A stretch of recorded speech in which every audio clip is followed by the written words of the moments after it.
Hi, in this video I'm going to show you how the dative case works. So remember that German has got four cases: nominative, which shows us the subject; accusative, which shows us the direct object; dative, which shows us the indirect object; and genitive, which indicates possession. So cases show us the role of that noun in a sentence. And for example, in this sentence here, I give the present to the man. Do you think you can work out where our subject is? So what would be nominative? The direct object, what would be accusative? So remember, the direct object is the thing that is directly affected by the action of the verb. And thirdly, I want you to see if you can find the dative object in this sentence. So pause the video and have a go. So hopefully, let's see whether you've got this right. So I am going to label this English sentence up with the subject. So the subject in this case is I, because it matches up with the verb. So I give. So I'm going to label that as nominative. Okay.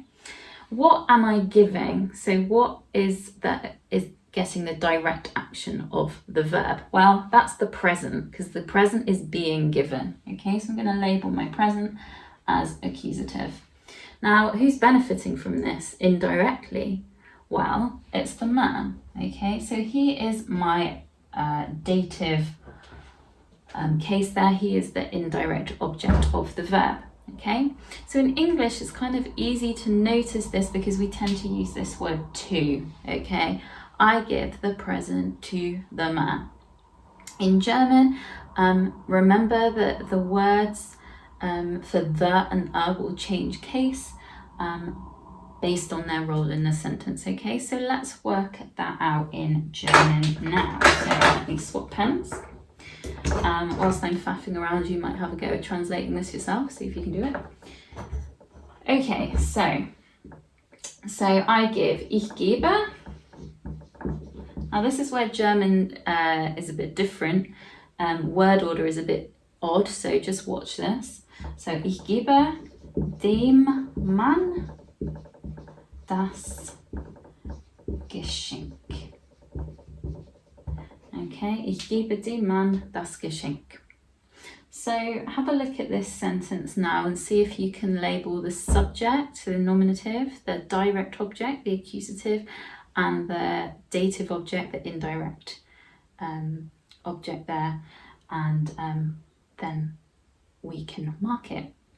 So in the German sentence then, should be pretty straightforward hopefully. So where's the verb? Well, it's gebe. So who's doing the giving? I am. So that is our nominative, ich gebe.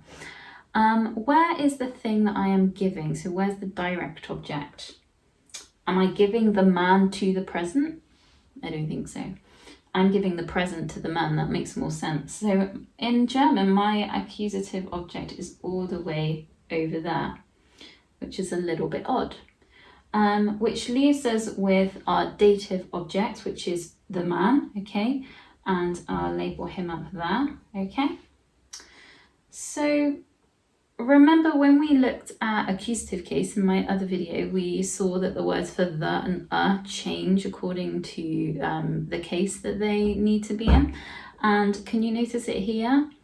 So the word for the, normally if the man was the subject of our sentence, okay, he's masculine, so nominative masculine word for the, der. Well done for getting that one right.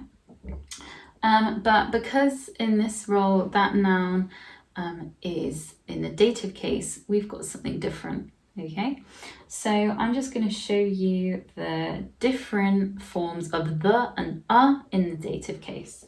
So we have the on this side and we have over here. Keep it nice and simple. We need masculine, feminine, neuter, and plural on this side.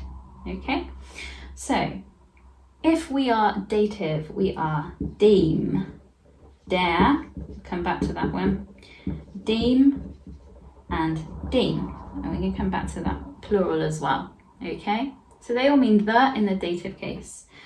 Going across to the side, so that indefinite article, do you think you can guess what they might look like? You might have a bit of an inkling. Okay, let's see whether you get it right. So einen, einer, for that one. Einem. And because we can't have in the plural, we usually in German we say like not any. So that's why we change this one to keinen. And then I'm going to put a little star there as well. Okay, so we've got dem, der, den, einem, einem, and keinen. Now, depending on which grammar book you look in, they might be put in a slightly different order, but this is just the order in which that I teach them: masculine, feminine, neuter, plural, and dative is here. So you might be wondering now, why have I put a star next to the feminine and the plural? Well, there's just something that I want you to be aware of there, because there's a couple of traps that people can fall into, especially if you're learning German at the very beginning. So this one here, der, that looks familiar, doesn't it? So der, if we were in nominative case, that would be the for a masculine noun. Okay, unfortunately, this der is feminine for dative, so it's easy for us to get confused here. There hasn't been a change of gender, so if a noun is masculine and nominative, it doesn't become feminine in the dative. Nothing like that is happening. It's just something I want you to be aware of, and you need to keep your wits about you as well when we do genitive case another time.